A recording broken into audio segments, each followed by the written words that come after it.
Right, welcome to part 3 of inlet rubbers upgrade replacement carb overhaul, putting it all together.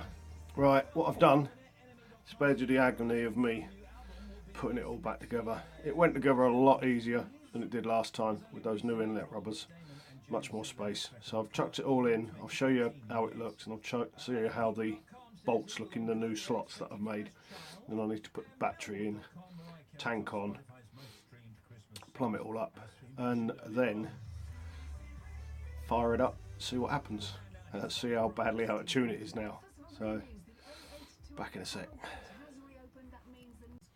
Right, carbs are back in. Turn off the radio. Carbs back in. Airbox is pushed forward to meet it. I think I've plumbed everything up. That's the only thing left is that one for the fuel gauge. This is where the bolts are now further forward than they were. Where are you? Right. So I've put a washer. I could do with redoing that actually. Didn't sit very well. Put a washer on each one. Seems to have gone alright. Of course, I've now got a bit more room to get the battery in. I've got to say, against that foam, it was really tight, which is great, stops the battery moving. But if it's slack now, I'll find I've got lots of odd bits of foam. I'll stick a bit down there. So I'll chuck the battery in and come back. Right, battery's in. There's hardly any wiggle room in there anyway. That's great. So it's a bit easier to get that in and out now. And my inline fuse from a Optimate had actually come undone, so it's a good job I was in here. So I've tightened that up, and now I've clamped it down underneath the rubber strap. So tank on next. Right, here goes. I've put it all back together. I've just put it on prime for a bit, see if it even starts. It'll be on choke, and will it idle? Let's find out.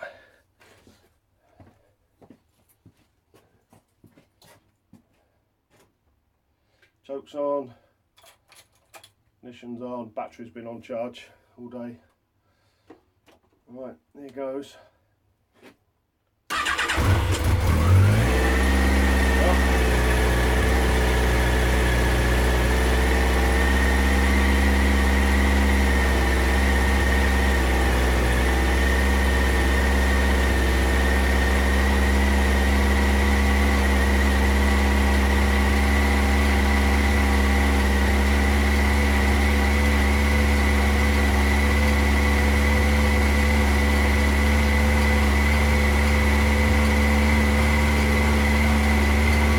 Let it run on choke for a bit, warm up, and then see if I can get it to drop down to any sort of idle. Just chuck the bike out the door a bit so all the fumes goes out. And turn the choke down.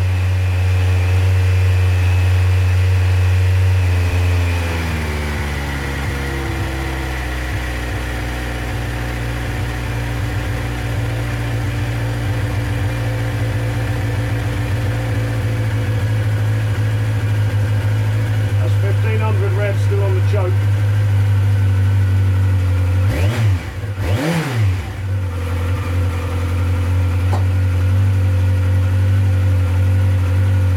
I'll knock it off the choke in a minute and see if I have to adjust the idle and tick over the screw. Little button thing.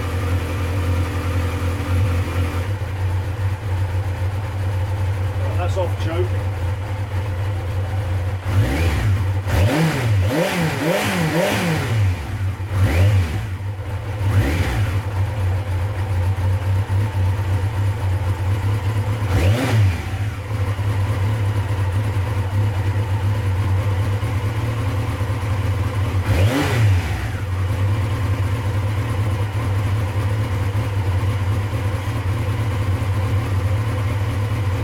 About 1100 revs where it should normally sit. It's still pretty cold. I'll let it warm up and I'll adjust it down when it's warm. So far so good.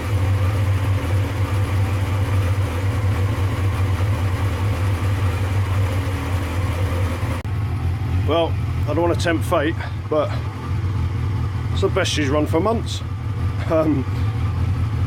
Just with what I've done. Still warming up, to be honest, but it's off joke.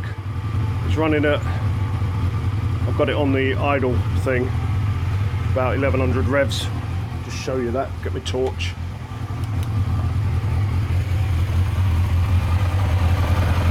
Just the idle speed adjuster there.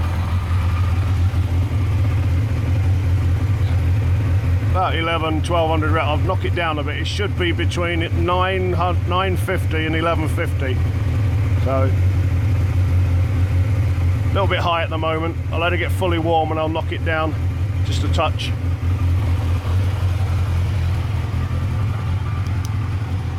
But I'm really pleased. I was thinking maybe the float heights might have been wrong or something, but that's obviously done it the world of good. I don't want to go shouting through the streets at the moment because I don't want to doom myself by saying it's a lot better now, but on first start it appears to be good.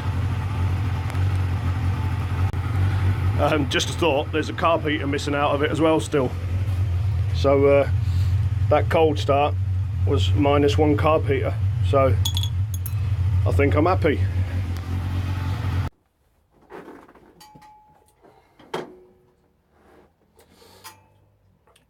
Happy days. Considering I didn't set the float heights, I measured them all and they were all exactly the same across all four, so I thought fingers crossed. Couldn't quite fathom in the manual, it was a bit too want the right day for taking in all that stuff out of the manual. I read through it a couple of times and I was sort of, hey, it wanted you to do it upside down and I'm used to doing them with the floats dangling down and whatever. Anyway, I did make sure they were all the same exact level, and then the air fuel screws, which are on the outside of the carb, which is what you set up your carb balance with. It's like the air fuel mixture thing, because I changed the little O-rings on them, I've disturbed them. But having said that, having had the carbs apart, put new needles and seats in, cleaned out all the jets, complete clean out overhaul, chances are the air fuel screws would have had to have been adjusted anyway to get it all balanced. So what I did is I did what it said in the manual. It said wind them all the way in, wind them out exactly 2 turns, and that's your starting point. And considering I haven't balanced the carbs or done any tuning, I'm well pleased with that. So I shall button it up now, leave it overnight, mosquitoes, see if there's any fuel leaks, probably whip the air filter out again, see if there's any fuel going in the air filter. But it's running even on my not even tuned, balanced setup. Tick over is way smoother than it was before. The throttle pickup is just completely different to what it was. Whether that's because of the carb work or because of those inlets being bigger, shorter, I don't know, but the pickup on the throttle is just, it's worlds apart from where it used to be. It makes you realise how lumpy it was. I mean, it was never bad until recently when it started leaking fuel. But the other day, before I stripped it all apart, I couldn't even get it to idle. It was not interested. And consider I've got one carb heater missing, so when that turns up, I can pop that in from the outside, it's fine. Luckily it's the cylinder number 1 and I actually extracted it on the bike, so that can go back in, reset the idle speed adjuster and see where we go from there. Take it for a ride. If there's anything mildly out of sync, I'll pop it down to my mate Colin at some point, just get him to balance the carbs for me. but luckily I've done all of the rest of the work, so that saved me money. I would have bought all them bits anyway, but instead of paying him labour and keeping my old inlet rubbers on, I thought I'd spend what I would spend on labour and buy the upgraded inlet rubbers. And everything went fine. Really pleased. So this video shouldn't be as long as the previous two. So thanks for watching. Really appreciate it. I hope anybody doing the carb rubber, inlet rubber mod gets something out of these videos, because I looked, there's no videos on the net for it, how to do it. There's one video up which is still photographs and an explanation underneath each photograph, which is good. It's really good. I looked at it and went through it to see what you had to do. If I could remember the name, I would put a link to it. But it's a great piece of information. I'm pretty sure it's the same information as one of the XJR forums. There's half a dozen forums out there, but it was on one of the forums, and that's what really prompted me to have a go at this. So whoever you are, I'm sure you're going to watch this, with the still photos and the explanations of how to do this. Really appreciate it, because it gave me a bit of confidence to get in and do it myself.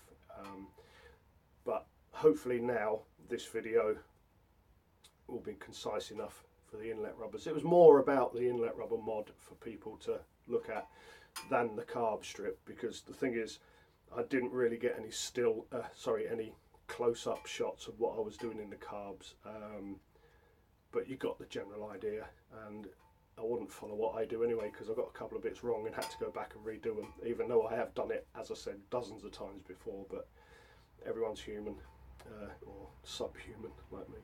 Anyway, thanks a lot for watching. I'm happy. It's Wednesday the 20th. Yeah, I think it's the 19th or 20th of December. So happy days. Take care. Have a lovely Christmas. Best wishes, everyone, and love and peace. Cheers.